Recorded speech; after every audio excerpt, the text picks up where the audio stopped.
Dressen, the head of React 19. She's bringing a brand new lawsuit against AstraZeneca, and this is how that went on Cuomo. 42-year-old teacher and mom from Utah, Brianne Dressen, said she wanted to do her part for science when COVID broke out. That was the messaging. I often echoed it. It will help you not get sick. It will help you not get other people sick. So she volunteered in 2020 to take part in British-based AstraZeneca's clinical trial for their vaccine. Remember, she's not just like the rest of us who just did what she was told to do. She did it voluntarily to make sure others could. Now she's suing the drug manufacturer, first lawsuit of its kind in the United States, claiming she became permanently disabled after one shot of the vaccine. Dressen's lawsuit says she developed a severe neurological condition called post-vaccine neuropathy. Her life went from being the picture of health to a shadow of her former self. I want to bring in Brianne right now and her lawyer, Aaron Seary, because I have a question for him. Is Brianne at all compromised in her ability to go after AstraZeneca because she volunteered for a clinical trial as opposed to just being someone like me or you who got it when it was made available to the public and we were told to take it?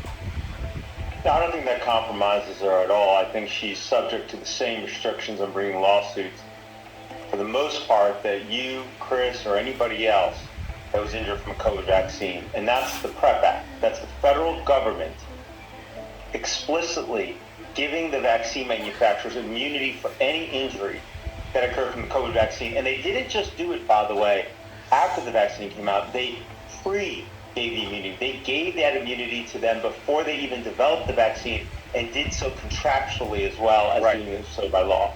Brianne, you look great. So explain to the audience, what are you actually dealing with and how has life changed for you so much that you feel you need to litigate this? Well, the easiest way to explain this is that it's an invisible illness.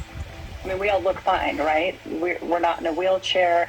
We still have hair. We can still smile and communicate sometimes clearly.